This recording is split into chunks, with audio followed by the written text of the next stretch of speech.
안녕하세요. 오늘은 제 9주차 수업으로 유전과 진화라는 주제로 수업을 하도록 하겠습니다. 물질의 근원에 대한 의문과 더불어 인간이 자연에 대해서 품게 되는 또 다른 궁극적인 의문은 생명의 근원에 대한 것입니다. 생물은 언제부터 지구상에 존재하고 있으며 또 어떻게 존재하게 되었는가 하는 것입니다. 진화론이 등장하기 전에는 생물은 자연적으로 발생했다 하는 자연 발생성과 어떤 초월적 존재에 의해서 창조되었다는 창조설이 대립하고 있었습니다. 그런데 생물학자들이 생물을 분류하다 보면 부딪히는 의문은 많은 생물종들이 서로 닮아 있다는 것입니다. 또 중간형의 종들도 많고 또는 그 경계가 불분명한 경우도 많습니다. 다윈의 진화론은 이제 외형이 비주사한 종들은 공동의 조상으로부터 유래되었다 하는 이제 차원에서 해결점을 찾았습니다. 생물종은 오랜 시간에 걸쳐 환경에 적응하는 과정을 통해서 변하게 되었고 새로운 종이 나타났다는 생물 진화의 틀이 만들어졌습니다. 하지만 생물 진화가 왜 일어나는지 그 요인을 밝히게 된 계기는 유전학이었습니다. 생물의 형태와 성질을 결정하는 것은 유전자이기 때문에 한 종의 생물종이 지닌 유전자들의 집합은 하나의 유전자 풀이 되고 생물이 달라진다는 진화의 개념은 결국 이 유전자 풀이 달라지는 것으로 해석할 수 있게 되었습니다. 자, 이번 주에 이제 진행할 수업은 첫째, 생물과 유전에 대한 강의를 하고요. 두 번째 시간에는 생명기원설과 진화론에 대한 이야기를 하도록 하겠습니다. 그리고 세 번째 시간에는 생명의 사설, 유전이라는 제목으로 비디오를 시청하시고 거기에 대한 시청 보고서를 제출해 주시기 바랍니다. 첫 번째 수업을 시작하겠습니다. 첫 번째 수업의 주제는 생물과 유전입니다. 모든 생물체들은 자신을 닮은 후손을 낳습니다. 박테리아는 박테리아를 낳고 콩은 콩을 낳습니다. 또 인간의 후손들은 부모들의 많은 특징을 물려받고 태어납니다. 우리는 이 사실을 너무나 당연한 것으로 여깁니다. 그렇지만 왜 그럴까요? 이번 수업 시간에는 유전이란 무엇이고 유전자란 무엇인가에 대해서 알아보고 유전자는 어떻게 후손에게 전해지고 또 어떻게 생명체의 특징을 전달하는지 알아보도록 하겠습니다. 수업을 진행하는 순서는 유전, 유전자, 그리고 DNA 복제, 육종이라는 순으로 진행하도록 하겠습니다. 먼저 유전에 대해서 알아보죠. 모든 생명체는 자식이 부모를 닮습니다. 박테리아는 박테리아를 낳고 콩은 콩을 낳는다고 했죠. 자, 이 사진은 이제 2006년 영국에서 태어난 흑백 쌍둥이입니다. 그래서 동생은 갈색 머리에 검은 피부를 가지고 있고 언니는 금발머리에 하얀 피부를 가지고 있는데 이제 이 두 쌍둥이는 같이 태어났지만 한쪽은 이제 아버지의 유전자를 물려받았고 또 한쪽은 어머니의 유전자를 물려받았습니다. 그렇지만 이제 겉으로 드러나는 것은 그렇고 성격적으로 보면 오히려 언니는 이제 아버지의 성격을 많이 닮았고 그리고 동생은 어머니의 성격을 많이 닮았다고 해요. 그래서 이렇게 이제 어떤 형질이 뚜렷하게 분리돼서 태어날 확률이 100만 분의 1밖에 안 된다고 합니다. 그렇지만 사람이 많다 보니까 그렇게 태어나는 경우가 생겨나는 것이죠. 우리가 좀 더 이제 흔하게 볼 수 있는 것들은 인간에게 있어서 어떤 유전 형질로 드러나는 것들, 예를 들면 보조개 같은 경우 이제 자식 일대에서 잘 나타나는 것을 우성이라고 하죠. 그래서 이 보조개가 생기는 것이 우성이고 보조개가 없는 것이 열성이 되겠습니다. 또 이제 이마에 머리 선이 이제 M자형인 사람이 있고 일자형인 사람이 있는데 이것도 역시 유전적으로 결정이 되겠습니다. 그리고 또 머리가 곱슬이냐 식모냐 이런 것들이 다 부모로부터 유전적으로 물려받는 것이죠. 자식이 부모를 닮는다는 것은 인간뿐만 아니라 동물이나 식물도 마찬가지입니다. 인간의 경우에는 앞에서 살펴본 것처럼 머리선이 일자나 M자인 것, 보조개가 있느냐 없느냐, 또는 엄지손가락이 꺾어지느냐 안 꺾어지느냐, 혀를 말아서 휘파람을 불 수 있느냐 없느냐, 이런 여러 가지 많은 유전적인 성질들이 있습니다. 이런 것들을 이제 인간을 대상으로 실험하기는 굉장히 어렵고 시간도 많이 걸리고 마음대로 또 조절할 수가 없는 것 때문에 어렵습니다. 그런데 이런 실험을 이제 식물 대상으로 최초로 실험했던 사람이 바로 멘델입니다. 멘델은 완두콩을 가지고 교배 실험을 했고요. 그 실험은 1856년에서 63년까지 약 7년간에 걸쳐서 이루어졌습니다. 멘델은 오스트리아의 식물학자이고 아우구스티노의 수사이기도 합니다. 그는 완두콩 교배 실험을 했는데 일단 이제 특정한 성질을 이제 갖는 고유한 성질을 갖는 순종을 이제 골라내야 했는데, 그래서 장시간에 걸쳐서 자가수분을 시켜서 특정한 유전 행질만 이제 나타나는 이런 순종을 얻은 다음에 이제 이것들을 이제 서로 대립되는 행질끼리 잡종 교배를 했습니다. 그래서 자식 세대에 어떤 행질이 나타나는가를 많은 이제 씨앗을 가지고 실험을 해서 통계 분석을 했습니다. 그가 선택한 그 형질을 살펴보면 씨의 형태를 보면은 씨는 이제 매끄러운 회색의 씨가 있고 또 주름 잡힌 흰색의 씨가 있습니다. 이것이 서로 대립되는 형질이 되겠습니다. 또 씨의 색깔이 노란색인 것과 녹색인 것을 대립 형질로 잡았고요.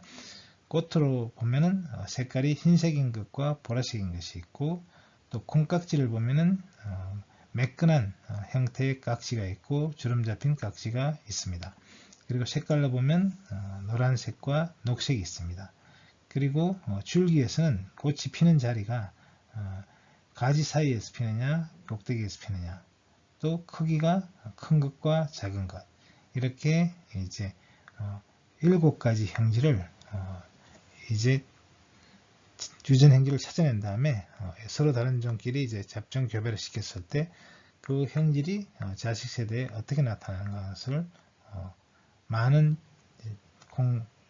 씨를 가지고 이제 실험을, 멘델이 했던 실험 중에 한 가지를 소개하면,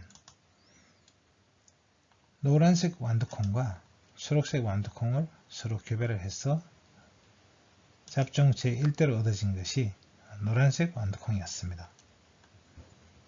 그리고 이 노란색 완두콩을 이제 자가수분 시켜 가지고 얻어진 잡종 제2대는 이제 노란색과 초록색 콩이 섞여서 나타났는데 그 비율이 3대 1이었습니다.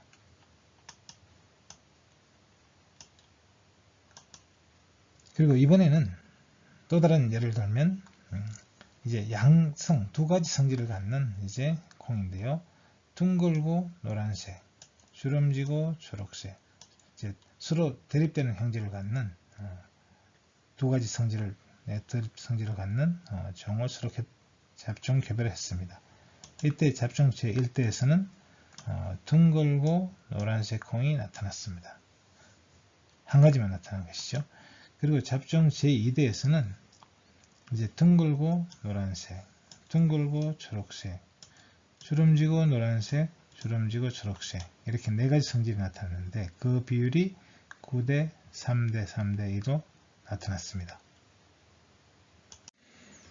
자, 이것은 이제 이런 성질이 다른 경우도 마찬가지였는데 왼쪽에 있는 실험은 한 가지 성질만을 갖는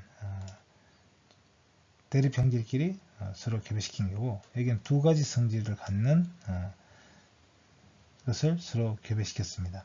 그럴 때 이것을 단성 잡종의 경우에 한 가지 성질만 갖는 경우에는 잡종 제1대에서는 그 중에 한 가지만 나타난다는 겁니다. 그래서 이 한 가지 처음 잡종 제1대에 나타나는 이 성질을 우성이라고 하는데, 그래서 우성이 나타난다.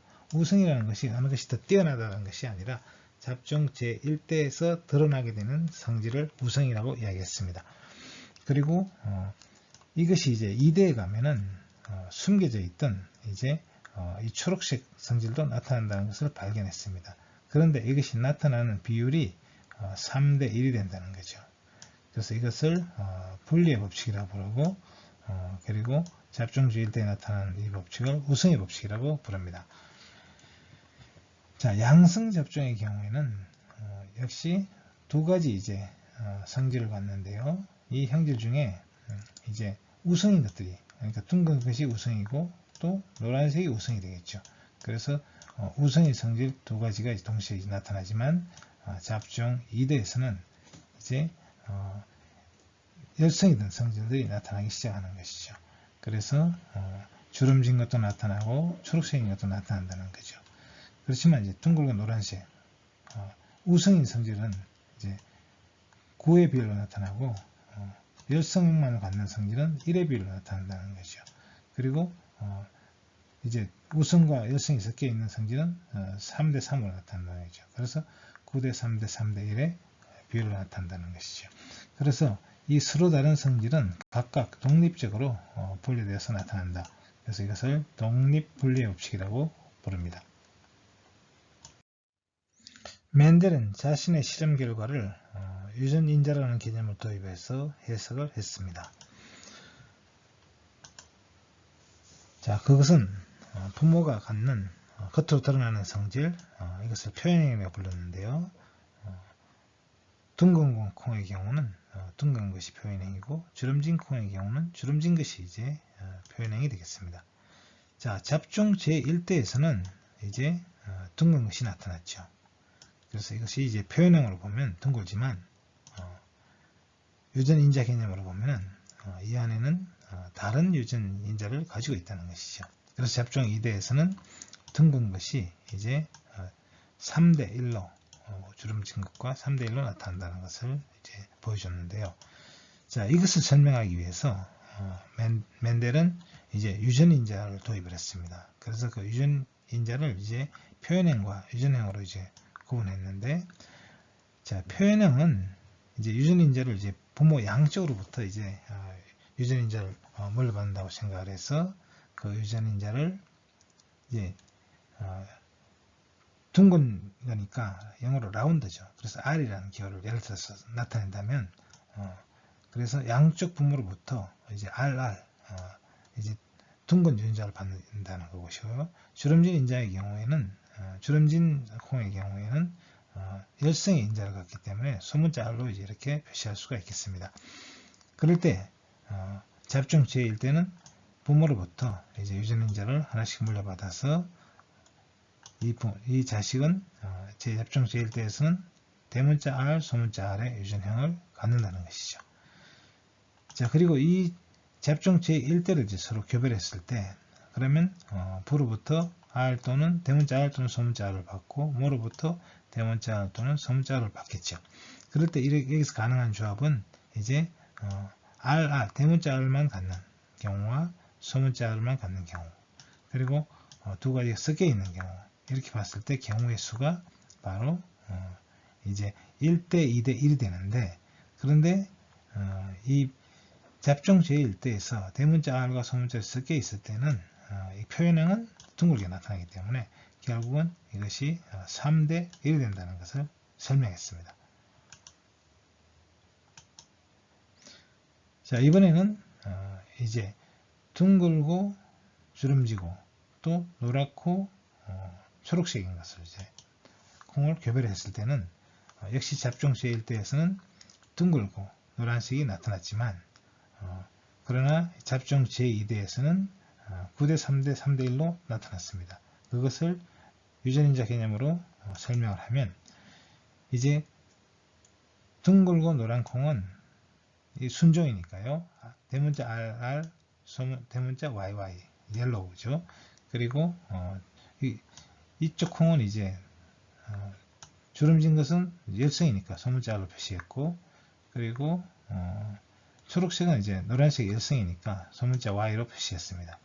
자, 이렇게 이제 교배를 했을 때 이 유전인자를 하나씩 물려받으면 잡종 제1대에서는 대문자 R과 소문자 R, 대문자 Y와 소문자 Y가 섞여 있는 이런 유전인자를 갖게 되고, 자, 이것을 경우의 수로 나눠보면 결국 이 유전자가 부로부터 나눠지는 유전자, 모로부터 나눠지는 유전자가 4가지가 있고, 이 조합을 계산해 보면 결국 이제 둥근 콩들이 이제 RY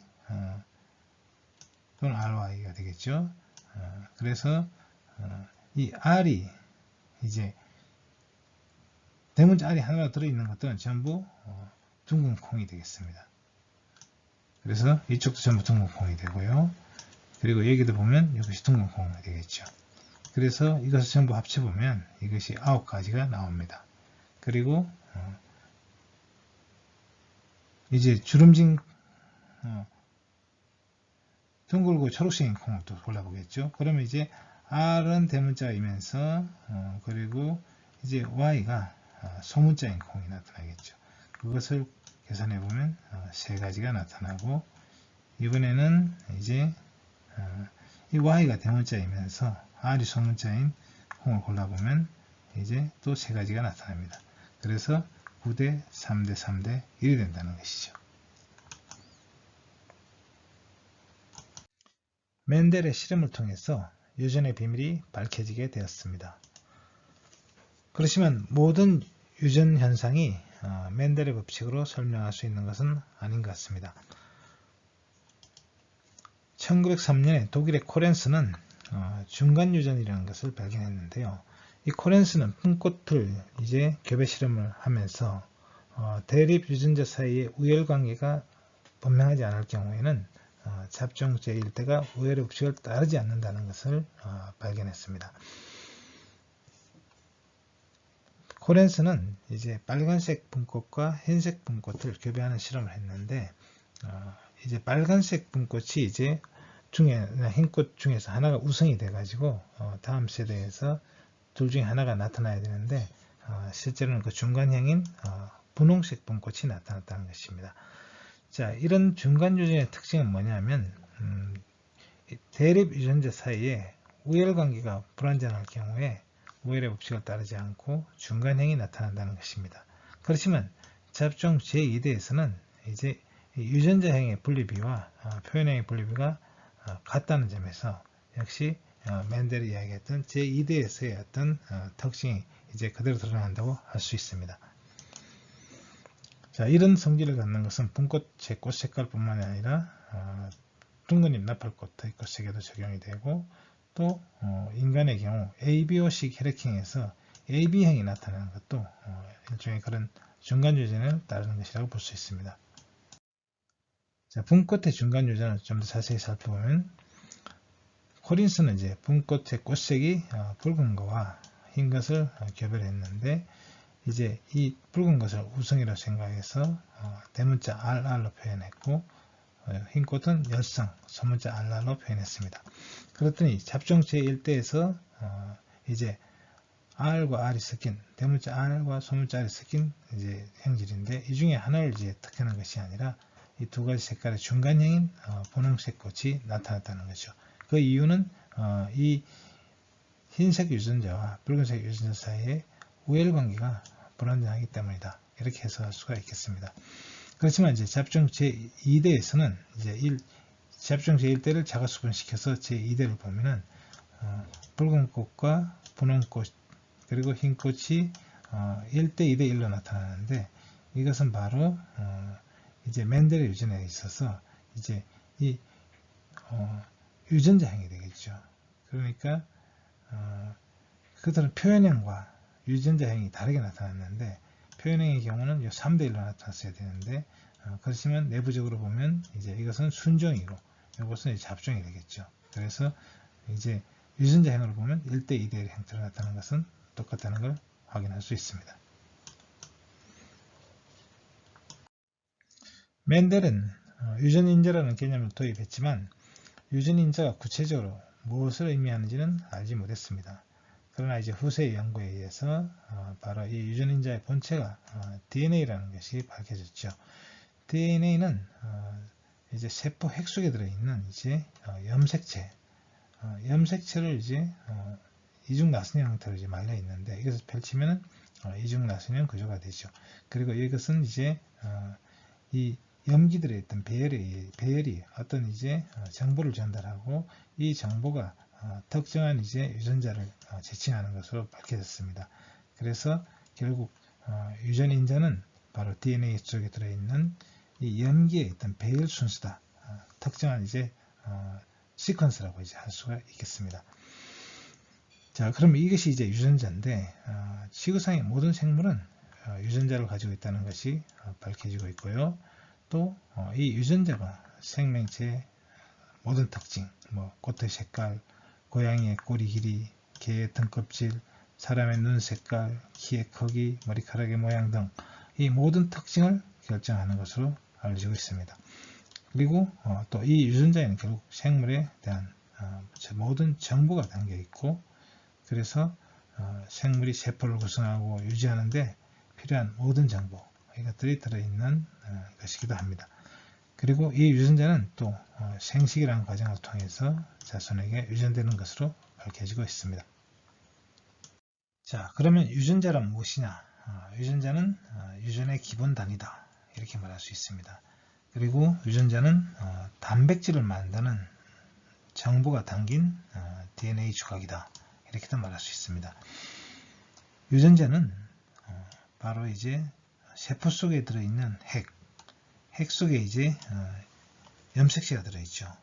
이 염색체가 이제 세포 분열을 할 때 정렬을 해서 인간의 경우 23쌍의 이제 염색체가 만들어진다 그러죠. 그럼 이 염색체 안에 들어있는 유전 정보가, 유전자가 인간의 경우 대략 한 22,000개 정도가 된다고 하는데, 그러면 대략 이제 한 쌍의 염색체 안에 대략 1000개 정도의 유전자가 들어있다, 이렇게 말할 수 있겠습니다.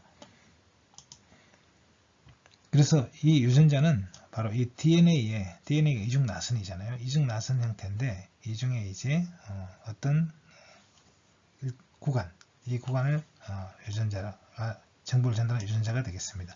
그리고 이 유전자는 이제 이 DNA 속에 들어있는 유전적 구성, 이것을 유전자형이라고 하고, 또 이것이 이제 겉으로 드러나는 것을 이제 표현형이라고 하는데, 밖으로 드러나는 생물의 어떤 특징, 물리적 화학적 특징을 이제 표현형이라고 하죠. 그리고 이 유전자 자체는 이제 정보를 보면은 어떤 단백질 합성과 관련된 정보, 그것을 담고 있는 것을 엑손이라고 하고, 이 엑손과 엑손 사이에는 인트론이라고 하는, 아직 이제 무엇을 의미하는지 잘 모르는 것일 수도 있고요. 그냥 공백일 수도 있는데, 이런 인트론이라는 것으로 구성되고 있다고 알려져 있습니다. 자, 그러면 유전자와 이제 단백질은 어떤 관계가 있느냐? 그러면 결국 이제 유전자는 단백질을 합성하는 정보를 가지고 있다고 했는데, 그러면 생명체의 특징은 결국 유전자에 의해서 결정되는데, 또 유전자라는 것이 결국 단백질 합성에 대한 정보거든요. 그러면 왜 생명체의 특징이 유전자에 의해서 결정이 되고 또 단백질에 의해서 좌우가 되느냐 하는 의문을 가질 수가 있겠습니다. 자, 그렇다면 단백질이라는 것이 뭐냐? 단백질은 생명체를 구성하는 성분입니다. 바로 이제 생명체를 구성하는 어떤 토대가 되는 것이죠. 그래서 다양한 역할을 하고 있는데, 예를 들면 이제 성장을 하면서 호르몬 분비가 되면서 이제 어떤 성징이 나타나기도 하고, 이런 이제 장기적으로 나타나는 어떤 영향을 주는 물질이 이제 호르몬이 되겠죠. 그리고 우리 몸 안에서 일어나는 이제 영양분이나 이런 이제 물질을 수송하는 이런 데 신호를 보내는 것이 또 단백질이기도 합니다. 바로 이제 효소라든 것이 바로 호르몬도 그렇고, 이런 것들을 이제 구성하는 것이 또 단백질이거든요. 그리고 또 이제 면역이나 어떤 병으로부터 이제 막기 위해서 또 작용하는 것이 또 단백질의 역할입니다. 그래서 이 효소는 이제 특히 단백질이면서 세포 내에서 일어나는 모든 화학 반응에 반드시 이제 필요한 것이죠. 단백질은 인체 내에서 굉장히 많은 역할을 하고 있습니다. 그러면 이제 이 단백질의 종류도 많은데 이 단백질의 종류와 하는 역할을 좀 살펴보죠. 먼저 이제 구조 단백질이라는 것은 이제 어떤 인체의 어떤 구조를 이제 만드는 단백질이다, 뭐 이렇게 말할 수가 있어요. 케라틴 같은 경우나 액틴이나 미오신을 들 수 있는데 액틴이나 미오신은 이제 바로 근육을 구성하는 단백질이죠. 그래서 우리는 이 근육이 있기 때문에 사실은 움직일 수가 있는 겁니다. 뼈는 이제 어떤 지탱하는 역할을 하지만 실제로 뼈를 움직이게 하는 것은 근육이거든요. 그리고 또 피부에 있는 이제 털이나 손톱, 발톱과 같은 이런 물질들을 이제 만드는 그 물질이 케라틴이라는 단백질인데 이런 케라틴이 이제 그런 역할을 하고 있고요. 또 우리 몸 안에서 일어나는 어떤 생체 반응, 대사가 일어나기 위해서는 화학 반응이 일어나려면 이 반응이 일어나도록 작용하는 물질이 있죠. 그것이 효소가 되죠. 이 효소가 화학적으로는 이제 촉매라고 할 수 있는데 이것들이 또 단백질입니다. 그래서 생체 안에서 생체 반응이 일어나게 할 수 있게 하고 또 정보를 전달하는 데 있어서 뭐 성장할 때 호르몬이 이제 필요하다고 그랬는데 이런 호르몬도 역시 정보를 전달하는 단백질이라고 할 수 있고요. 그리고 또 우리 몸 안에 피 속에 있는 헤모글로빈은 이런 또는 이제 물질을 분배하고 신호를 보내는 이런 채널, 이온 채널 같은 경우도 수송에 있어서 중요한 역할을 하는 수송 단백질입니다. 그리고 우리 몸에 이제 외부에서 이물질이나 병균이 들어왔을 때 이것들과 결합을 해서 이것들을 처리하는 그런 역할을 하는 이제 항체, 이것들은 이제 다른 물질과 결합하는 결합 단백질이죠. 그래서 이런 것들이 또 몸을 지켜주는 역할을 하고 있습니다. 그러면 생명을 구성하는 물질을 한번 살펴보도록 하겠습니다. 우리가 인체에 이제 뭐 3대 영양소, 5대 영양소 뭐 이런 말들을 하는데 여기서 3대 영양소 안에 탄수화물, 그리고 지질, 그리고 단백질이 들어갑니다. 이것이 3대 영양소가 되겠죠. 여기다 5대 영양소를 확장하면 비타민과 이제 무기질이 포함되고요. 또 여기다 물까지 포함해서 뭐 6대 영양소 이렇게 부르기도 합니다. 자, 그러면 이제 여기서 탄수화물이나 지방, 3대 영양소 중에서 탄수화물이나 지방은 물론 이제 이 물질들이 인체를 구성하는 데 중요한 역할을 합니다. 예를 들면 지질 같은 경우는 이제 세포막을 구성하는 데 중요한 성분이긴 하죠. 그렇지만 이제 주로 탄수화물이나 지질은 에너지원으로서 이제 활용되고 있습니다. 그 반면에 이제 단백질은 바로 인체를 구성하는 이제 뼈대가 되는 물질이라고 할 수가 있겠죠. 그래서 단백질은 생물체를 구성하는 고분자 유기화합물이다. 그래서 단백질이 중요하다는 것입니다. 그래서 동물체의 경우는 뭐 조직을 형성하고 또 화학 반응의 촉매로 쓰이고, 그리고 이제 이 단백질은 기본적으로 이제 구성하는 기본 단위가 아미노산으로 이루어져 있죠. 단백질을 이제 분해를 하면 수많은 아미노산으로 나눠지는데요. 최소한 이제 100개 이상의 아미노산이 연결돼서 만들어지는 사슬이라고 할 수 있습니다. 단백질은. 그래서 이 아미노산은 이제 아미노기와 그리고 카르복실기를 가지고 있는 이런 물질이 화학적으로 설명하면, 자, 이런 아미노산이 이제 뭐 100개 이상, 수백, 수천, 수만 개 이렇게 이어진 것이 이제 단백질이 되겠습니다. 그리고 이제 이 기본적으로 아미노산들은 아미노기와 이제 카르복실기를 가지고 있고, 그 외에 이제 여기 위기원자단이라고 부르는 알기가 있는데, 이 알기에 따라 이제 아미노산의 종류가 나누어지는 것입니다.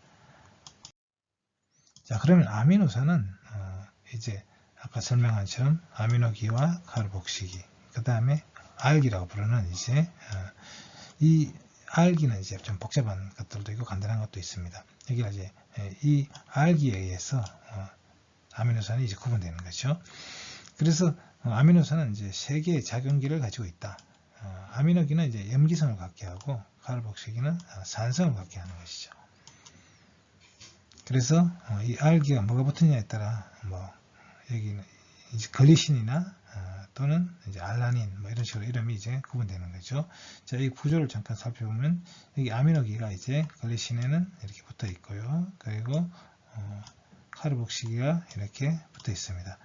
바로 이것을 제외한 이 수소와 탄소 하나를 제외한 이것이 바로 알기가 되겠죠. 그래서 알기의 모양이 이제 이건 알기가 이제 하나밖에 없네요. 이렇게 수소 하나. 자, 이렇게 되어 있는 것들이 이제 알기인데 요 알기에 따라서 구분이 돼서 부르고 있습니다. 자, 그래서 단백질의 이제 기본 구성 단위는 이제 아미노산과 암모니아가 이제 결합한 것이라고 할 수 있고요. 그리고 이것이 결합해서 이제 이것이 결합한 것을 우리 펩티드 결합이라고 하는데, 펩티드 결합을 통해서 아미노산들이 연결돼서 단백질을 이루게 되겠습니다. 그래서 대부분의 단백질은 이제 100개 이상의 아미노산으로 구성되고요. 그리고 이 아미노산의 종류는 360종이 알려져 있습니다. 그런데 우리 인체 내에서 이제 주로 쓰이는 이 아미노산은 약 20종 정도가 되고 있고요. 그 중에 필수 아미노산이라고 부르는 것들은 이제 인체 내에서 합성이 되지 않는 그런 이제 아미노산이 되겠습니다. 유전에 관여하는 중요한 물질로 염색체가 있습니다. 염색체는 단백질과 핵산으로 되어 있고요. 그리고 세포 핵 속에서 발견되는 물질입니다. 그리고 이 물질을 이제 염색체라고 부르는 이유는 염색이 되기 때문에 그렇습니다. 염색 시약에 의해서 염색이 되는데, 동물 세포의 경우는 메틸렌 블루로 염색이 되고 식물 세포의 경우는 아세트산카민으로 염색이 됩니다. 그래서 염색이 된 모습을 지금 볼 수가 있습니다. 염색체는 이제 진핵세포에서 유전에 관여하는 물질이죠. 대부분의 상태에서는 느슨한 상태로 있다가 히스톤 단백질을 갖고요, 염색사 형태로 핵이 흩어져 있습니다. 그러다가 세포 분열 시기가 되면 염색사가 응축해서 염색체를 형성하는 것이죠. 그래서 염색체의 구성을 보면 이제 DNA를 사슬이라고 할 수 있는데요, 길다란 사슬 형태를 하고 있습니다. 그래서 염색체를 이제 풀면 이제 이중 나선형으로 기다란 사슬 모양이 되죠. 그리고 이것이 이제 응축을 할 때는 바로 이제 히스톤 단백질이라 부르는 이제 이 히스톤 단백질에 이제 감기게 돼요. 그러면서 응축을 하게 되겠습니다. 그래서 지금 사진은 이제 분열 준비를 하기 위해서 응축된 상태로 모여 있는 염색체가 되겠습니다. 자, 이런 염색체는 이제 인간의 경우 23쌍이 있죠. 그래서 한 쌍씩 이제 같은 형태를 가지고 있는데요. 근데 유일하게 이제 성염색체만 두 쌍이 이제 한 쌍이 서로 다릅니다. 그래서 이 염색체들을 이제 두 개가 닮았다고 해서 상동염색체라고 부르는데요. 인간의 경우는 23쌍이 있고, 그 중에 22쌍은 이제 일반 상염색체이고, 한 쌍은 이제 성염색체가 되겠습니다. 그래서 모양과 크기가 같은 한 쌍이 이제 있고요. 그리고 이 염색체 수가 이제 만약에 쌍이 맞지 않으면 여러 가지 이제 유전병에 걸리게 됩니다. 그래서 체세포의 경우는 이제 이것이 한 쌍씩 이제 같이 있죠. 그래서 2배체가 되고, 성세포에게는 이제 반쪽만 있습니다. 그래서 반수체가 되겠습니다. 염색체 수는 생물에 따라 다른데요. 염색체 수가 많다고 좋은 것은 더 진화됐다고 할 수는 없을 것 같아요. 사람의 경우는 이제 염색체 수가 46개가 있지만, 침팬지는 오히려 인간보다 2개가 더 많습니다.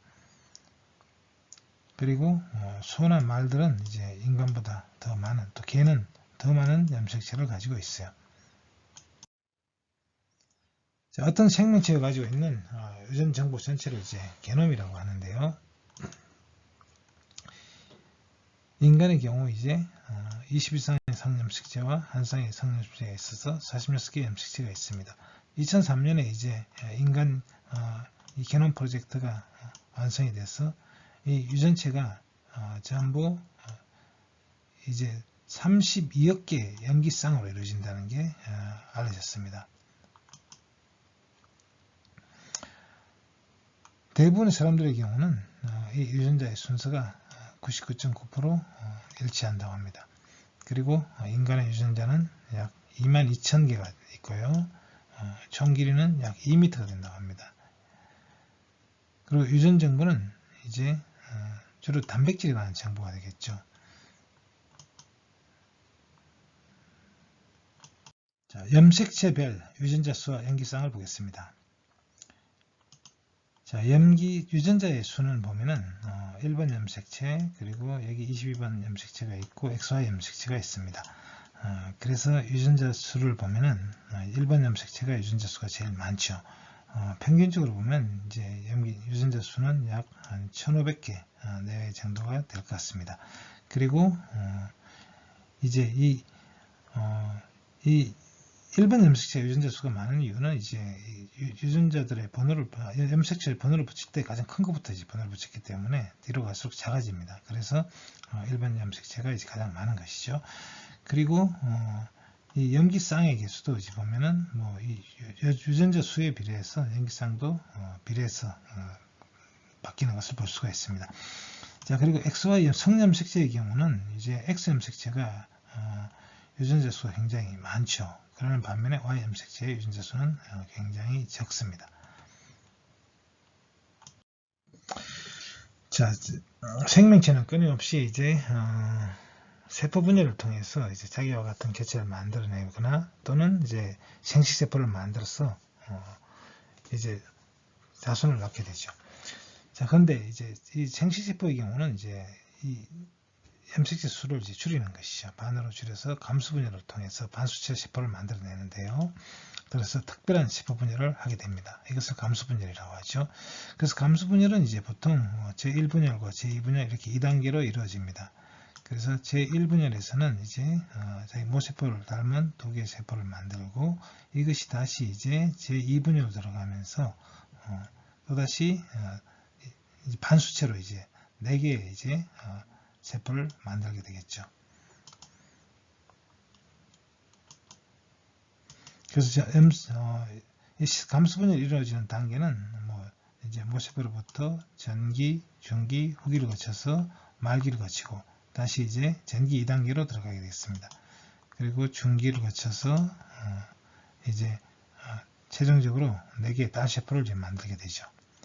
자, 그럴 때 이제 이 세포 분열에서는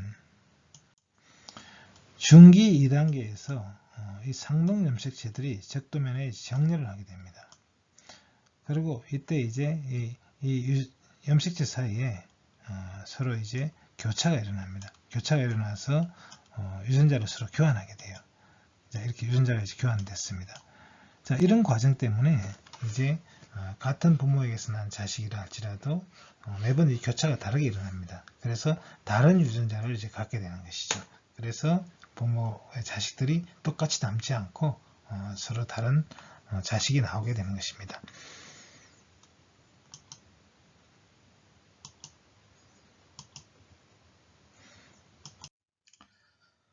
자, 염색체 중에서 특별한 염색체가 성염색체가 되겠습니다. 성을 결정하는데 주로 이제 작용하는 염색체가 되겠는데요. 이 성염색체는 인간의 경우 이제 X 염색체와 Y 염색체가 있습니다. 실제로 X 염색체와 Y 염색체를 가진 이제 이런 생물들은 이제 이 포유류들은 다 XY 염색체에 의해서 성결정이 되고 있습니다. 그래서 X 염색체 안에는 인간의 경우 약 1100개의 유전자가 있고 Y 염색체 안에는 약 80개의 유전자가 있습니다. 근데 이 X 염색체에 있는 유전자들은 이제 신호 전달에 필요한 유전자라든지 면역에 필요한 유전자라든지 반성 유전병을 일으키는 유전자라든지 이런 것들이 들어 있습니다. 반면에 이제 Y 염색체 안에는 이제 남성의 특징을 나타내는 것들인데요. 그 중에 이제 키가 큰 평균 신장을 높이는 유전자가 있고, 그리고 이제 이 Y 염색체는 어떤 남성적인 특징들을 나타내는 것들이 이제 있는 것으로 추정이 되고 있습니다. 그런데 이 Y 염색체는 세포 분열을 할 때, 이제 감수 분열을 할 때 적도의 이제 상에 늘어서서 교차를 해야 되는데 X 염색체와 Y 염색체는 완전히 달라요. 그렇기 때문에 교차가 일어날 수가 없습니다. 그렇기 때문에 결국 아버지의 이제 염색체가 그대로 전달이 되게 되죠. 자, 자, 이 Y 염색체가 처음부터 있었던 건 아니고 약 3억 년 전에 이제 생겨났을 것으로 X 염색체로부터 이제 변이가 일어나서 Y 염색체가 됐을 것으로 이렇게 추정되고 있습니다. 그 시기는 약 파충류에서 포유류로 이제 바뀌던 파충류로부터 분화돼서 포유류가 생겨날 그 점으로 생각되고 있습니다. 그런데 이제 이 Y 염색체 유전자 수가 80개밖에 안 되는 걸 봐서 이 유전자 수가 이제 계속 줄어왔다는 걸 알 수 있습니다. 이 추세로 가면은 약 1000만 년 정도 지나면 Y 염색체 유전자가 없어지지 않을까 이렇게 추정이 되고 있습니다. 그러면 이제 Y 염색체가 사라지면 남성은 사라지느냐? 그거는 이제 그렇지는 않을 거로 생각되고 있습니다. 뭐 성이라는 게 이제 중요한 염색체가 성을 결정하는 중요하긴 하지만 그러나 그것에 의해서만 성이 결정되는 것은 아니기 때문이라고 이야기하고 있습니다. 여러분은 외할머니와 친할머니 중에 어느 쪽이 더 가깝게 느껴지나요? 이것을 이제 성염색체의 관점에서 분석을 해볼 수가 있습니다.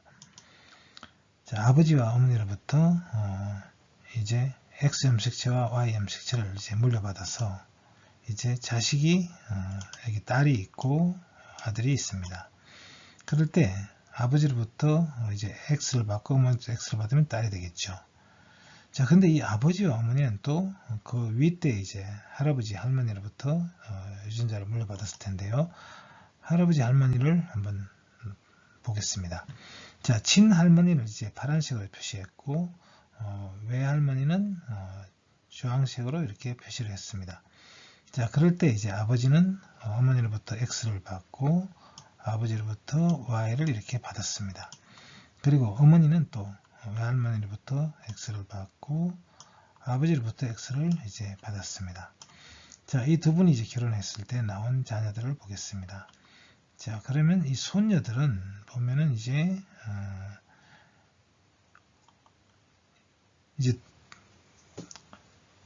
왜 친할머니로부터 X를 받았죠, 다. 그리고 외할머니로부터는 X를 받은 사람도 있고 안 받은 사람도 있습니다.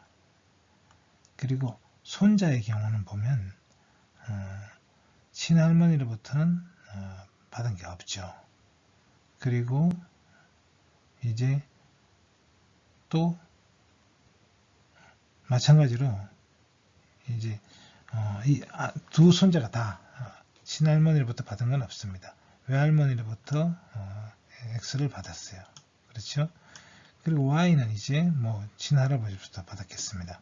자, 이렇게 보면은 이제 친할머니의 경우 이제 자기 유전자를 가지고 손녀의 경우는 다 자기 유전자를 가지고 있습니다. 성유전자를. 그러나 외할머니 입장에서 보면 이 손자들은 자기 유전자를 가지고 있지만 그렇죠. 외할머니의 경우 손녀의 경우 X 가지고 있고 또 손자의 경우도 가지고 있을 수 있습니다. 자, 그렇다면 친할머니 입장에서 보면은 이 손녀가 자기 유전자를 가지고 있을 확률이 100%가 되겠죠. 그렇죠? 그러나 이 손자가 가지고 있을 확률은 없습니다. 외할머니 입장에서 보면은 이 손녀가 외손녀가 되겠죠. 자기 유전자를 가지고 있을 확률이 절반이 돼요. 50% 정도가 됩니다. 그렇죠? 그리고 손자도 가지고 있을 확률이 50%가 된다는 걸 알 수 있어요. 자, 그렇게 봤을 때 이제 물론 이제 할아버지를 따져볼 수도 있습니다. 자, 손녀는 결국 친할머니와 더 가깝다고 할 수 있습니다. 그리고 손자는 외할머니와 더 가깝다고 할 수 있습니다. 물론 이제 외할머니 경우 손자뿐만 아니라 손녀도 이 유전자를 가지고 있으니까 외할머니 입장에서는 외손녀든 외손자든 자기 유전자를 가지고 있을 확률이 각각 50%가 되는 거죠. 그러나 친할머니 입장에서는 손녀는 자기 유전자를 가지고 있을 확률이 100%지만 손자의 경우에는 이것이 0%라는 것이죠.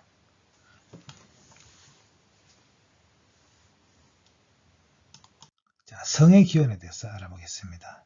생물은 오늘날 많은 생물들이 이제 양성을 가지고 있습니다. 그러나 모든 생명체가 처음부터 성을 가지고 있었던 건 아니죠. 처음에는 모든 생명체는 성이 없었습니다. 그래서 무성생식을 했어요. 근데 진화가 진행되면서 성분화가 일어났습니다. 대체로 동물들은 이제 양성 분리의 길로 이렇게 진화를 해왔는데요. 단세포 생물의 경우는 양성의 차이가 잘 드러나지 않습니다. 그래서 수정의 순간에만 나타나는데요. 그리고 두 생식세포는 닮아 있어요. 그래서 이것을 동형배우자 접합생식이라고 하는데 접합을 통해서 생식을 하게 되겠습니다. 그리고 다세포 생물의 경우에는 이제 이형배우자 접합생식이라 그래서 이제 정자와 난자가 따로 있는 것이죠. 그래서 정자는 주로 이제 세포 핵의 유전자만 전달하고 난자는 세포질 속에 있는 유전자. 진핵세포의 경우는 이제 미토콘드리아와 같은 이제 이런 유전자도 함께 전달합니다. 자, 포유류는 이제 X와 Y 염색체를 가지고 있는데 이것을 갖게 된 것은 약 3억 년 전으로 추정이 되고 있고요. 이 시기는 이제 파충류에서 포유류로 진화를 무렵이었습니다. 그리고 한 쌍의 이제 상염색체가 XY 성염색체로 진화한 것으로 생각되고 있습니다. 자, 그러면 이제 이런 생물의 성은 어떻게 결정이 될까요? 포유류의 경우는 X 염색체, Y 염색체가 있습니다. 그래서 이 X, Y 염색체를 서로 다른 염색체를 갖는 것이 이제 수컷이 되죠. 그리고 똑같은 염색체를 가지고 있는 것이 암컷이 되겠습니다. 파충류의 경우는 포유류와 똑같이 이제 이런 XY, XX형을 갖는 이런 경우가 있지만 많은 파충류들은 ZW형입니다. 그래서 ZW형은 어떤 특징이 있느냐면 ZZ, 즉 같은 염색체를 갖는 것이 파충류의 경우는 오히려 순놈입니다. 그리고 서로 다른 염색체를 갖는 것이 암놈이 되죠. 그런 점에서는 포유류와 좀 다르죠. 그리고 파충류는 크게 이제 성이 결정되는 게 이제 세 가지 유형이 있는데 XY형과 ZW형이 있고 그리고 온도형이 있습니다. 부화할 때 온도에 따라 성이 결정이 됩니다. 그래서 어떤 특정한 온도를 경계로 해서 암놈과 숙놈으로 나눠지게 되는 것이죠. 자, 그래서 파충류에는 이제 이런 뱀류의 경우는 ZW형이고요. 도마뱀류는 XY형과 ZW형이 이제 있습니다. 그리고 거북류는 세 종류가 다 있어요. 그래서 온도형과 XY형, ZW형이 있습니다. 아가류는 이제 주로 온도에서 결정이 되고요. 조류는 이제 파충류에서 진화된 걸로 생각되고 있는데요. ZW형입니다. 자, 그러면 여기서 우리가 이제 의문을 가질 수 있는 것이 성이라는 것이 원래 없었는데 왜 성이 존재하게 되었는가 하는 것이죠. 오늘날 이제 우리는 이 성의 혜택이라는 것이 너무 많다 보니까 그리고 성은 결정적으로 결국 이제 개체가 다양성을 주잖아요. 그래서 아버지로부터 물려받은 염색체와 어머니부터 물려받은 염색체가 서로 섞이고 또 이것이 분열을 하기 전에 이제 또 교차를 통해서 유전자가 또 섞입니다. 이런 과정들이 이제 결국은 다양한 이제 유전적 다양성을 갖도록 한 것이고 그런 것을 통해서 또 생물이 진화를 짧은 시간 안에 많은 이제 종으로 분화할 수 있는 그런 원동력이 되었던 걸로 생각됩니다. 그러니 결국 성이라는 것은 유전자를 혼합하기 위해 존재한다 이렇게 말할 수가 있겠죠. 자, 그러나 처음부터 이제 그런 목적으로 성이 도입됐을까요? 보통 이제 진화는 미래를 보고 설계하지 않는다고 이야기를 하죠. 그래서 결론적으로는 어쨌든 이런 유전자를 섞을 수 있음으로 인해서 생물은 다양한 이제 유전자를 가지고 생물 다양성이 나타났고 그러다 보니까 다양한 환경으로 생물이 진출하게 되었고 지구상에 온갖 생명으로 넘쳐나게 됐습니다. 여기에서는 분명히 이제 이 성이라는 것이 중요한 역할을 한 것은 틀림없습니다. 그리고 그렇지만 이제 또 성이 갖는 장점은 뭐냐 하면 해로운 돌연변이를 제거할 수 있다는 것입니다. 이제 DNA는 확률적으로 일정한 비율로 손상이 됩니다. 그리고 이것이 이제 유전자 부분에 일어나면 암을 유발하는 해로운 유전자가 될 수도 있습니다.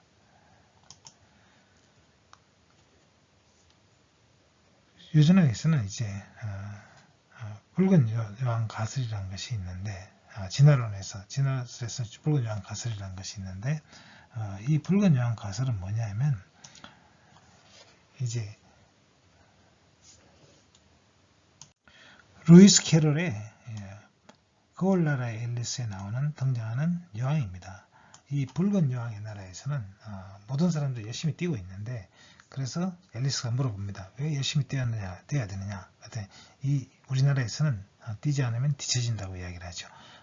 이것은 바로 뭐냐 하면 결국 모든 생물들은 이제 세균이나 바이러스들을 어떤 기생을 당할 수 있는데 이 세균이나 바이러스에는 이제 진화 속도가 빠릅니다. 그래서 만약에 우리가 진화하고 있지 않으면 바로 이제 이런 세균이나 바이러스에게 이제 먹힌다는 것이죠. 그래서 뛰어야 된다는 것입니다.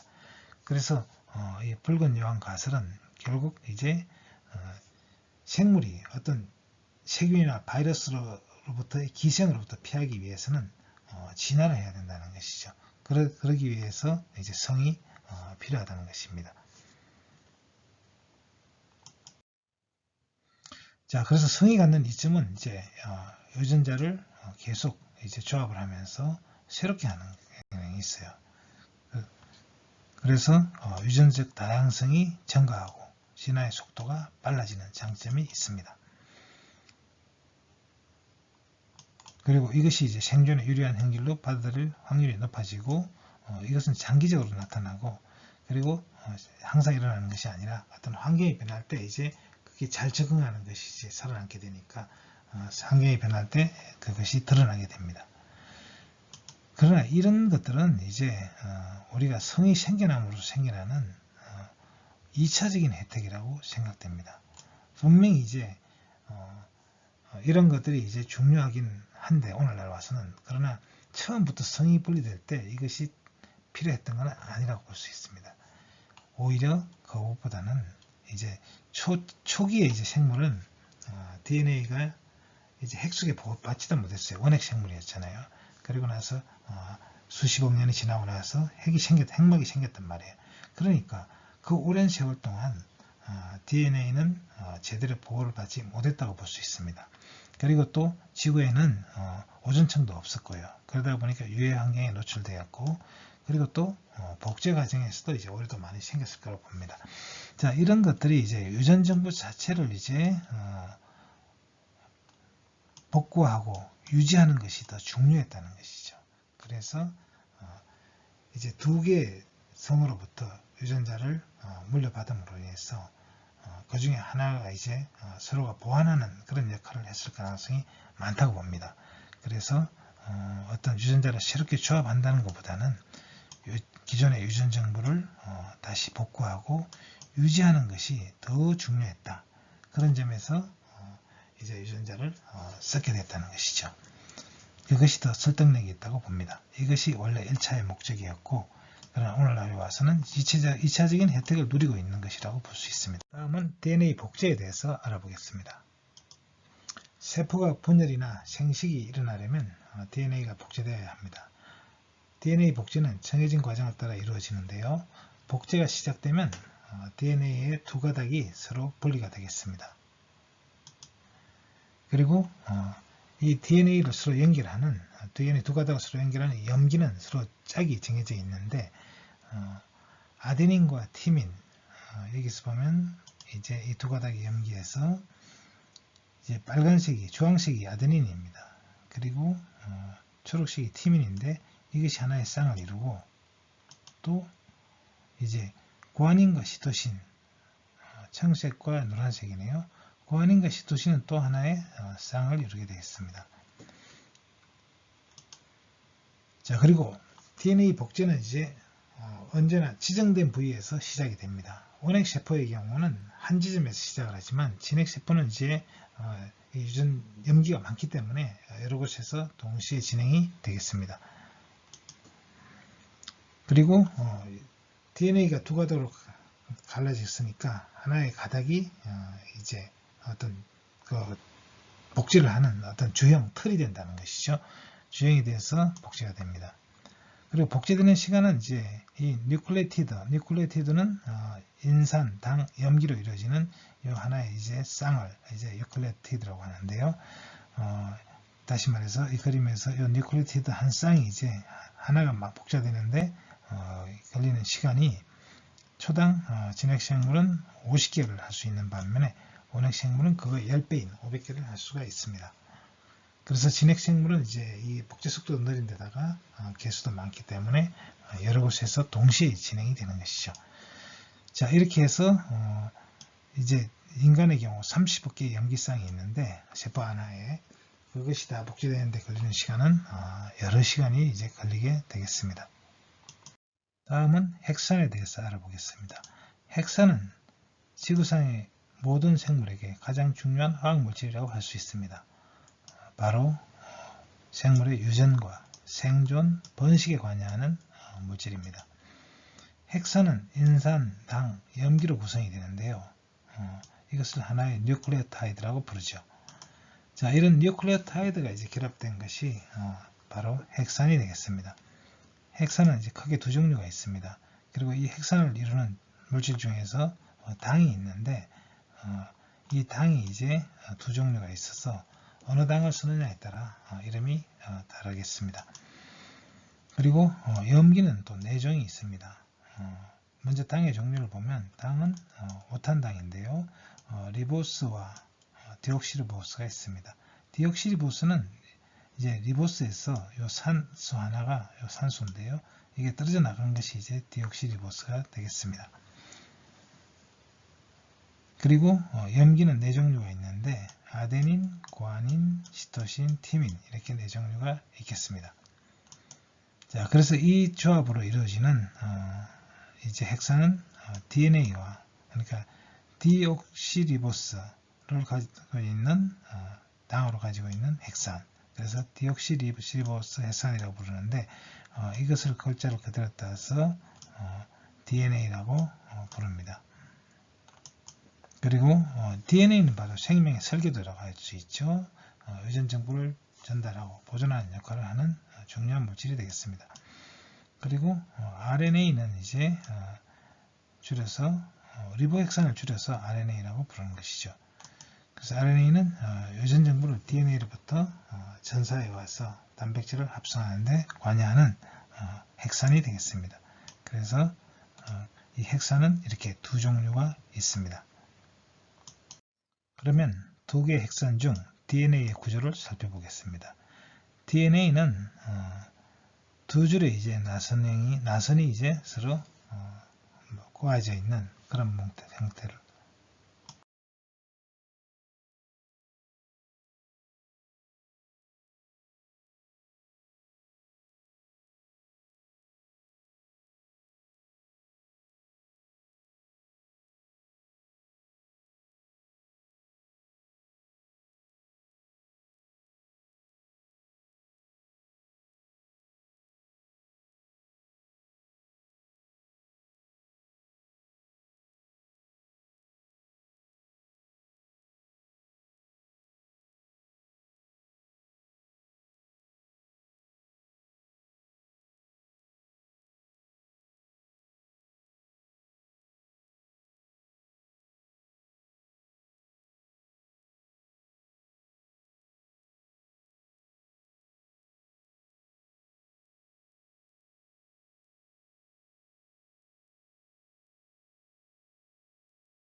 전사는 핵소에서 일어난다고 했고요. DNA 가닥이 벌어져서 그 중 한 가닥이 이제 이 메신저 RNA가 그것을 전사해 오게 되겠습니다. 그래서 DNA는 이제 특정 위치가 전사를 시작을 가리키고 또 끝을 가리키는 것을 지정합니다. 그래서 DNA와 똑같은 이제塩基성 결합 원칙에 따라 이제 전사를 해오게 되겠습니다. 그러나 이제 티민 대신에 우라시를 쓴다는 게 RNA가 다른 점이 되겠습니다. 그리고 이런 전사 과정에서는 이제 RNA 중합 효소가 이제 작용하게 되죠. 그래야 이제 이것이 코드가 열리면서 이것을 계속 복사할 수가 있게 되는 거죠. 자, 그리고 RNA 합성이 끝나면 DNA는 원래대로 들어가고 RNA 후처리 과정에 돌입하게 이제 이렇게 얻어온 전사해 온 이제 정보에 따라서 단백질을 합성하는데 그것은 이제 세포핵 밖에 있는 세포질에서 리보솜에서 진행이 되겠습니다. 그리고 이 과정에는 이제 두 종류의 RNA가 관여를 하는데요. 아까 이제 전사를 해온 RNA는 메신저 RNA이고요. 여기에 tRNA와 rRNA가 관여를 합니다. 그래서 tRNA는 아미노산을 운반하는 역할을 하고 rRNA는 리보솜과 결합해서 단백질 합성 과정에서 아미노산 배열을 지령하는 역할을 합니다.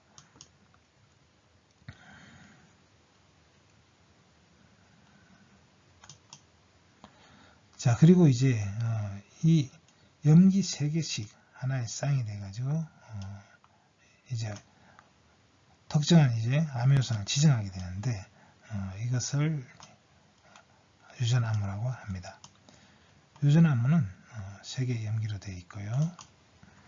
이 염기는 4종류가 있다고 했습니다. 그래서 이 4종류가 있는데 그것이 이제 3개가 한 조를 이루니까 총 지령할 수 있는 정보는 4 곱하기 4 곱하기 4가 돼서 64가지가 있습니다.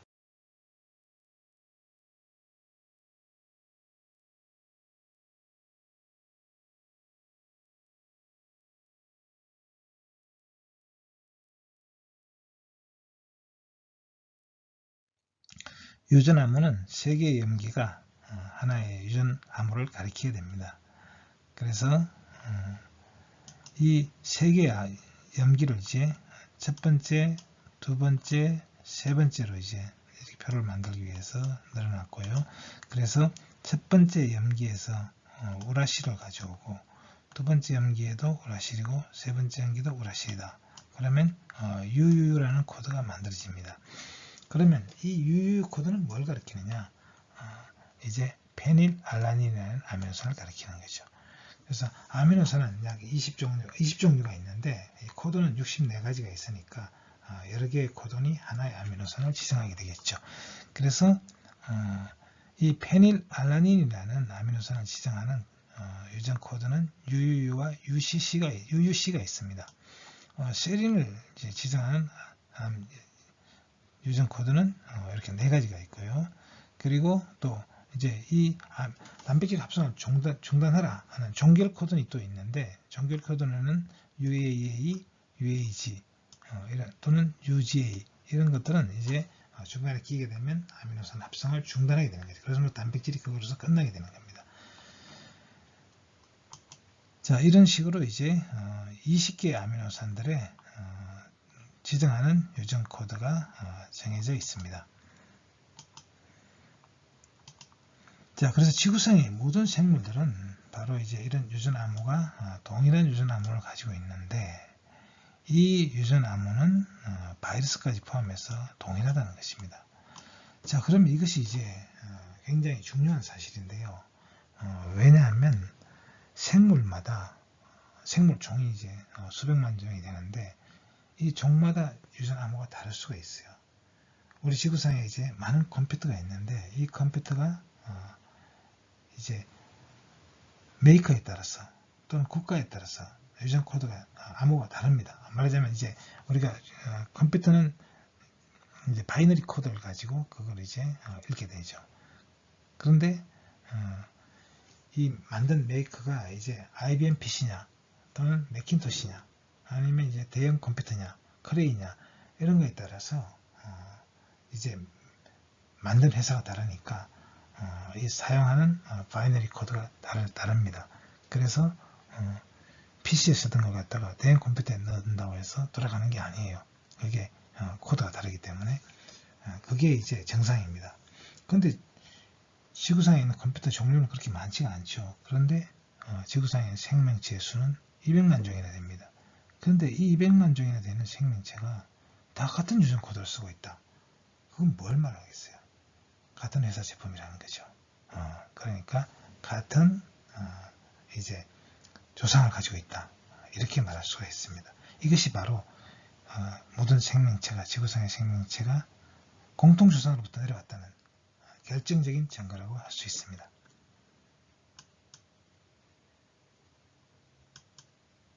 그래서 이것을 유전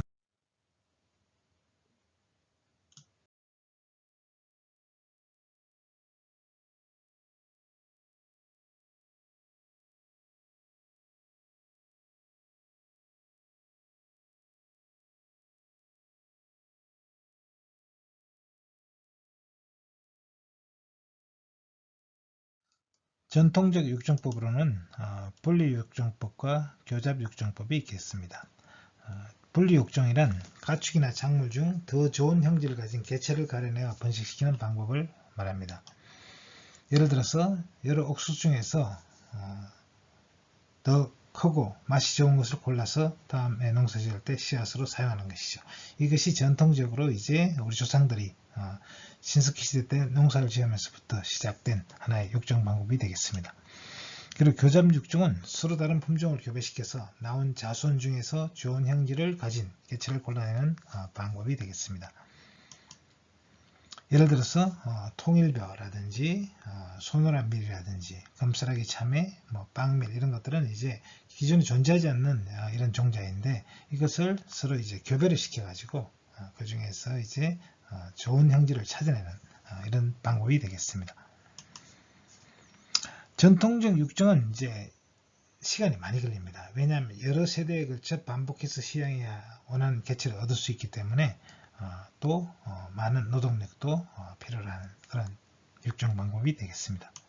그러면 교잡 육종을 통해서 빵밀을 얻는 과정을 살펴보도록 하겠습니다. 빵밀은 이제 외알밀과 야생밀을 교잡시켜서 얻어진 이 품종을 다시 이제 야생 근현종과 다시 교배를 시켜서 만들어낸 품종이 이제 빵밀이 되겠습니다. 좀 더 자세히 살펴보면 빵밀은 이제 외알밀과 야생밀을 교잡시켜서 나온 이 종자에 다시 이것을 염색체를 분리하지 않고 자가수정을 시켜서 배수체를 만듭니다. 거기에 야생 근현종을 교잡을 시키고 다시 이렇게 나온 이제 이 종자에 염색체를 분리하지 않고 또 다시 자가수정을 시켜서 배수체를 만들어서 만들어낸 품종이 오늘날 우리가 먹고 있는 빵밀이 되겠습니다. 이 빵밀은 그래서 이제 인간의 유전체에 비하면 거의 5배 이상 많은 170억개의 염기상을 가지고 있고 유전자 수도 인간의 유전자 수가 약 22,000개라는 걸 생각하면 대략 한 5배 정도 가까이 되는 유전자를 가지고 있는 실제로 이제 이 유전체조차도 아직 완전히 해독이 안 될 정도로 굉장히 많은 유전자를 가지고 있는 이제 작물이 되겠습니다. 자, 이런 과정들이 이제 결국 이런 배수체를 이제 만들어내는 과정에서 이제 유전자 수가 많아진 것이죠. 전통적 육종법은 이제 시간이 많이 걸리고 또 많은 노력을 들여야 얻을 수 있는데 이제 현대적 육종법은 크게 이제 돌연변이를 이용한 육종법이 있고요. 이 돌연변이를 이용한 육종법은 유전자에 갑작스러운 변화가 생겨서 부모와 다른 형질을 갖는 자손을 만들어내는 것이죠. 그 방법은 이제 화학약품을 처리하거나 방사선을 쬐어가지고 인위적으로 돌연변이를 유도하는 것이죠. 자, 또 다른 방법은 이제 유전공학을 이용한 육종 방법인데요. 세포융합 기술이나 유전자 제조합 기술 등을 이용해 새로운 품종을 생산하는 것이 유전공학을 이용한 육종법입니다. 이런 현대적 육종법은 이제 짧은 시간 안에 다양한 이제 품종들을 만들어낼 수가 있고 또 이런 품종 자체를 이제 설계해서 만들어낼 수가 있기 때문에 전통적 육종법에 비하면 이제 다양한 육종이 가능하고 짧은 시간 안에 효과가 큽니다만 그러나 여기에 대한 이제 유전자 기술에 대한 어떤 이제 불안이나 뭐 이런 것들이 이제 있기 때문에 그런 것들이 또 넘어가야 할 과제인 것 같습니다. 자, 그러면 유전자 재조합 기술에 대해서 알아보죠. 유전자 재조합 기술은 필요한 유전자를 DNA 수준에서 조합해서 우리가 원하는 형질을 갖는 새로운 생물체를 만들어내는 것인데요. 이런 유전자 재조합을 이제 어떤 유전자를 끊고 지원하고 이럴 때 필요한 이제 효소들이 있는데 이 효소들이 이제 발견되면서부터 발전하기 시작했습니다. 유전자 변형 생물체의 예로는 작물로는 이제 뭐 무르지 않는 토마토, 또 해충이나 제초제의 저항성을 가진 콩, 옥수수, 감자, 목화 등이 있습니다. 또 축산에도 이제 유전자 변형 기술이 적용되고 있는데요. 슈퍼 한우라든지 이런 계량 가축 또는 혈액병 치료제를 생산하는 돼지 같은 의약품 생산 가축 등을 만든 품종을 개발하는데 활용되고 있습니다. 자, 전통적 육종과 이제 그러면 유전자 재조합 기술을 비교해서 보면은 전통적 교잡 육종은 이제 예를 들어서 어떤 벼가 병에는 약하지만 맛이 좋다는 것이 알려져 있고 또 어떤 벼는 병에는 강하나 맛이 없다고 할 때 이것을 이제 교잡시켜서 새로운 종을 만들어내는 것이죠. 그래서 다양한 이제 잡종을 만들어내고 이 중에서 이제 병에 강하고 맛이 좋은 개체를 선발하는 방법으로 품종을 개량하는 것입니다. 자, 그런데 유전자 재조합 기술은 이제 병에 약하나 맛이 좋은 품종과 이 종자에 대해서 이제 다른 유전자를 가져오는 거예요. 그러니까 전통적 교잡 육종은 같은 이제 벼 품종에서 그것을 개량하는 방법을 찾는 데 비해서 유전자 재조합 기술은 이제 이 벼와 상관없는 다른 작물, 여기서는 이제 뭐 배추에서 가져온 거죠. 이 유전자를 여기다 넣어주는 거죠. 인위적으로. 그래서 병에 강하고 맛종 품종을 이제 만들어낼 수는 있는데 원래 이제 같은 종자가 아닌 전혀 다른 종자의 걸 갖다가 쓰고 있는 것이죠. 쓸 수도 있는 것이죠. 자, 그래서 전통적 육종 방법은 이제 공통점은 유용한 유전자를 도입한다. 그리고 차이점은 이제 교배에 의해 유용한 유전자를 도입한다는 것이고, 그리고 유전자 재조합의 경우는 유용한 유전자를 이제 찾아내서 DNA를 직접 삽입한다는 것이죠. 장점은 자연계에 의해서 이제 안정성이 검증됐다고 할 수 있어요. 전통적 육종 같은 종에서 찾기 때문에 그것이 이제 변이가 일어날 수도 있고 그렇기 때문에 검증이 되는 데 비해서 유전자 재조합은 교배가 안 되는 다른 종의 유전자를 이제 도입하는 거예요. 그러니까 장점은 원하는 유전자를 딱 찾아서 빠르고 정확하게 도입할 수가 있다는 거죠. 시행착오가 거치지 않고. 그 반면에 이제 단점은 전통적 육종법은 시간이 많이 걸리고 노동력도 많이 든다는 거죠. 그러나 유전자 재조합은 식품 안전성에 대한 검증이 이제 필요하다는 거예요. 그리고 또 생명윤리 문제가 발생할 수도 있어요. 이제 다른 종의 생물을 갖다가 이제 쓰기 때문에 이제 생명의 윤리 문제가 생겨날 수가 있습니다.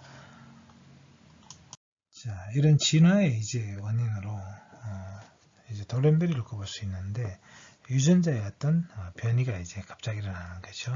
그래서 이 유전자 돌연변이는 결국 어떤 한 생물의 이제 DNA 염기 순서에 변화가 있을 때 발생하는데 그 원인은 이제 DNA가 복제를 하다 보면 이제 가끔씩 이제 실수가 일어납니다. 그래서 이것이 돌연변이 원인이 됩니다.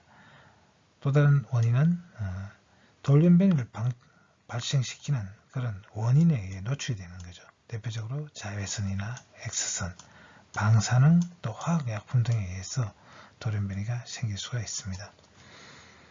그래서 이 유전자에 이제 들어있는 염기 서열이 이제 바뀌는 거죠. 이것이. 그럼으로써 돌연변이가 생기는 것입니다. 그래서 이것이 생기는 것 중에 하나는 이제 뭐 하나가 이제 바뀌는 거죠. 예를 들면 AGC, CUG 이런 식으로 이제 유전자가 흘러가는데 이제 이 C가 이제 G로 바뀐 거예요. 그러면 이것이 이제 다른 아미노산이 이제 끼어들게 되겠죠. 그럼으로써 이 전체 단백질이 이제 다른 단백질로 이제 바뀔 수가 있는 것이죠. 그럼으로써 돌연변이가 일어나는 것입니다. 또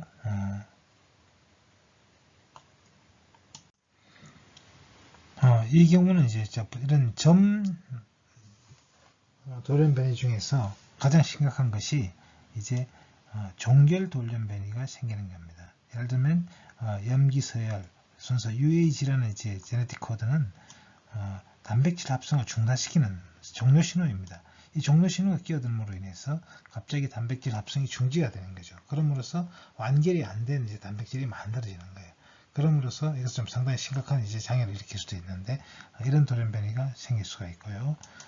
또 하나는 이제 염기 하나가 갑자기 끼어들어간 거예요. 잘못들어서. 그래서 염기는 3개씩 이제 한 쌍의 유전 코드를 만들어내는데 여기 하나가 끼어들므로 인해서 이제 이 염기 신호가 완전히 바뀌어버린 거죠. 그래서 바뀌는 이제 이런 삽입 돌연변이는 더 심각한 돌연변이 중에 하나가 되겠습니다.